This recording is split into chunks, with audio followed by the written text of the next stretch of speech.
নমস্কার বন্ধুরা, আমি শুক্লাস লাইফ চ্যানেলে আপনাদেরকে স্বাগত জানালাম। বন্ধুরা, আজকে আমি সকাল সকাল বাড়ি থেকে বেরিয়ে পড়েছি। এখন সকাল বাজছে সকাল ৮টা, আর আমি বেরিয়ে পড়েছি শিলং যাওয়ার জন্য। তো শিলং যাওয়ার জন্য বেরিয়েছি ঠিকই, তবে ডাইরেক্ট শিলং যাব না। আগে আমি যাব গুয়াহাটি টু চেরাপুঞ্জি। তারপর ওখানে আজকে আমরা থাকবো। ওখান থেকে কালকে ফিরবো চেরাপুঞ্জি ঘুরে। কালকে আমি শিলং ফিরবো।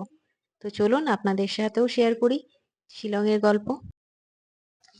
তো বন্ধুরা, আপনারা অনেকেই আমাকে কমেন্ট করে জানতে চেয়েছেন যে গুয়াহাটি টু শিলং কি করে যেতে হয়, কোথায় থাকবেন, কোথায় কি করবেন, কি করে ঘুরবেন, অনেক কিছু ইনফরমেশন চেয়েছেন। তো আমি ভাবলাম আজকে যেহেতু আমি শিলং যাচ্ছি, তো যেতে যেতে আপনাদের সাথে এই ইনফরমেশন গুলো ক্লিয়ার করি। তো সবার প্রথম আমি বলে দিচ্ছি যে যারা শিলং যেতে চান বা চেরাপুঞ্জি যান বা মালেলং যান, যেখানেই যান না কেন শিলং হয়ে যেতে হবে। তো সেটা যাওয়ার জন্য আপনারা যে যেখান থেকেই আসুন না কেন, যে স্টেট থেকেই আসুন, আপনাদেরকে গুয়াহাটি হয়ে যেতে হবে। সো গুয়াহাটি থেকে কি করে যায় সেটা আমি আপনাদেরকে বলে দিচ্ছি। আপনারা গুয়াহাটি থেকে যদি প্রাইভেট গাড়ি করে নিতে চান তাহলে খুব ভালো, খুব সুবিধে হবে। আর যারা প্রাইভেট গাড়ি করে যেতে চান না, তারা গুয়াহাটি থেকে পল্টন বাজার, খানাপাড়া এই দুটো জায়গা থেকেই শিলংয়ের গাড়ি পাওয়া যায়। দেখুন কি সুন্দর সিনটা স্ক্রিনে। এই সিনগুলো দেখার জন্য এই জিনিসটাকে ফিল করার জন্যই আমাদের শিলং আসা। আমার বলে নয়, আপনাদের সবারই।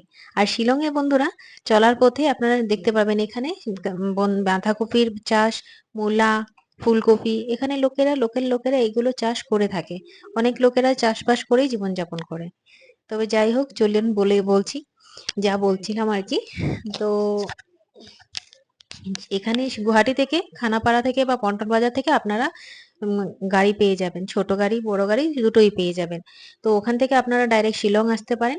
শিলং থেকে তারপর আপনারা ট্যাক্সি বা শেয়ারিং ট্যাক্সি পাওয়া যায় এখান থেকে গাড়ি ভাড়া করে আপনারা চেরাপুঞ্জি যেতে পারেন। তো চেরাপুঞ্জি শিলং থেকে ১.৫ ঘন্টা থেকে ২ ঘন্টা লাগে ম্যাক্সিমাম। এটা ডিপেন্ডস করে টাইমিং এ জ্যামের উপর। এই দেখুন, এখানে আমি একটু রিলস বানিয়ে নিচ্ছি। এই জায়গাটা খুব সুন্দর। গত বছর এখানে আমরা গেছিলাম পিকনিক খেতে, কিন্তু এবার দেখুন জায়গাটাতে ধস পড়ে জায়গাটা নষ্ট হয়ে গেছে। তবুও সাইডে সিনগুলো আছে। চলুন দেখাই আপনাকে। এখানে একটা খুব সুন্দর ওয়াটারফলস আছে, একদম মন জুড়িয়ে যাওয়ার মতন ওয়াটারফলস। আর এই যে জায়গাটা, এখানেই আমরা গেছিলাম পিকনিক খেতে। চলুন, এই যে ওয়াটারফলসটা যে দেখতে পাচ্ছেন, এই ওয়াটারফলসটাই দেখার, এটা একটা পিকনিক স্পট বলতে পারেন, আবার একটা ভিউ পয়েন্টও বলতে পারেন। এখানে যাওয়ার, নিচে নামার জন্য রাস্তা খুব একটা ভালো করে বানানো নেই। তবে চলুন যাচ্ছি, গিয়ে ওই সাইডটা দিয়ে গিয়ে দেখি। এই যে নিচে নামার জন্য দেখতে পাচ্ছেন রাস্তাটা খুব একটা ভালো নয়, আর একজন আরেকজনকে ধরে ধরে নামাচ্ছে। আর খুব বৃষ্টি হচ্ছে, এটা জুলাই মাস। তো জুলাই মাস এখন তো এমনিতেই মনসুনের টাইমিং। তো এই টাইমিং এ শিলংয়ে খুব প্রচুর বৃষ্টি হচ্ছে। এখন গুয়াহাটিতেও প্রচুর বৃষ্টি হচ্ছে, ডেইলি বৃষ্টি হচ্ছে। তবে এখানে তো বৃষ্টি, মেঘ হলেই বৃষ্টি হয়, এটা সবাই জানেন।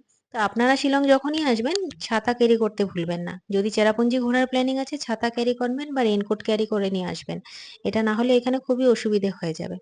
আর এখানে সিনটা দেখুন, জল এখান থেকে মানে চারিদিকে জল, উপর থেকেও বৃষ্টি পড়ছে, আবার এদিকে ঝর্ণার জল, মনটা জুড়িয়ে গেল একদম দেখে।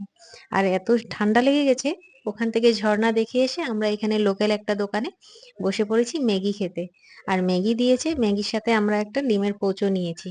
ম্যাগি, মোমো এগুলো খেয়ে আমরা এখন বেরোবো। আর এখানে একটা জিনিস দেখাচ্ছি আমরা আপনাদেরকে। এখানে কয়লার যে উনুনটা হয়, এটা খুব সুন্দর, লোহার একটা ছোট স্টোভের মতন। এই যে নিচে দেখুন, এই স্টোভটাতে কয়লা জ্বালিয়ে ওরা, ঠান্ডার দিনে তো এখানে সবসময় সব জায়গাতেই পাবেন, কিন্তু এটা এখন এখানে রেখেছে, বৃষ্টি হয়েছে যেহেতু এখানে ঠান্ডা লাগছে, ওনারা আমাদেরকে এগিয়ে দিয়েছেন এটা আগুনটা তাপানোর জন্য।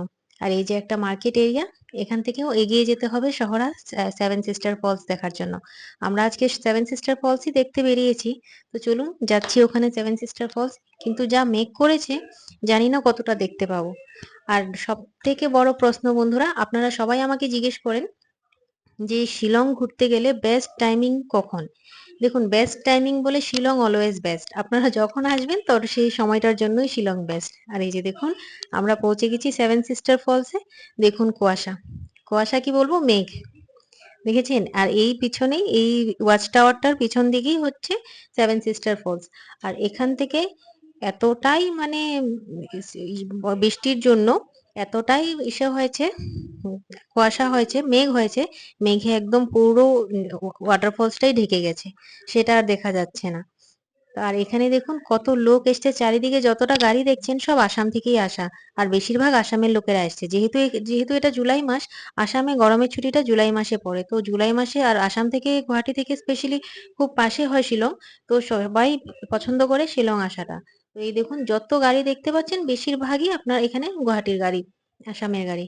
আর এই যে সেভেন সিস্টার ফলস এর বাইরের দিকে ছোট ছোট এরকম স্টল আপনারা পেয়ে যাবেন, চা কফি এগুলো খাওয়ার জন্য, মোমোও পাওয়া যায়। তো আমার খুব ঠান্ডা লেগে গেছিল, তাই আমি একটা চা নিয়ে বেরিয়ে পড়লাম। আর এই সেভেন সিস্টার ফলস এর ঠিক অপোজিট সাইডে এরকম ছোট্ট একটা পার্ক করা আছে, যেটা খুব এখনো কমপ্লিট হয়ে ওঠেনি, কিন্তু আস্তে আস্তে কমপ্লিট হবে, টাইম লাগবে। তো এটা করা আছে। তো যেটা বলছিলাম বন্ধুরা, এখানে আসার জন্য পার্টিকুলার কোনো টাইম নেই। আপনারা যেমন এই যে মনসুনে যদি আসেন, আপনার সিনে দেখতেই পাচ্ছেন, এই যে এই ফিলিংসটা পাবেন মনসুনে। বৃষ্টি হবে ঠিকই, যদি জুলাই মাসে আসেন তাহলে এই ফিলিংসটা পাবেন। এমন মনে হবে যেন মেঘের ভিতর দিয়ে যাচ্ছি, মেঘ আমাদেরকে ছুঁয়ে গেল, এই ফিলিংসটাই আপনি জুলাইতে পাবেন। আর চারিদিকে গ্রিনারি পাবেন যদি আপনারা জুলাইতে আসেন। আর বেস্ট টাইমিং যদি আপনারা বৃষ্টি ইসে করতে অ্যাভয়েড করতে চান, তাহলে আপনারা অক্টোবর টু আপনারা মার্চ পর্যন্ত আসতে পারেন। ওই টাইমিংটাতে আপনারা হয়তো বৃষ্টি পাবেন না, কিন্তু শিলং এর এই জিনিসটাকে পুরোই ফিল করতে পারবেন। শিলং তখন ওই টাইমিং এ পুরো পিক সিজন থাকে, শিলং খুব সুন্দর থাকে, এমনিতেও শিলং সব সময়ই সুন্দর। দেখুন এখানে রাত হয়ে গেছে আজকে, আমরা এখন যাচ্ছি গিয়ে হোটেলে। তো আজকে এই ব্লগটাকে আমি এখানেই শেষ করছি। আপনাদের যদি অন্য কিছু জানার থাকে আপনারা আমাকে নিশ্চয়ই কমেন্ট করে জানাবেন, আমি নিশ্চয়ই আপনাদেরকে আনসার করব। তাহলে আজকের জন্য এখানেই, বাই বাই। কালকে আবার দেখা হচ্ছে নতুন একটি ব্লগে, কালকে অন্য একটি ওয়াটারফলসে যাবো আর করবো আপনাদের সাথে অনেক গল্প। Bye bye.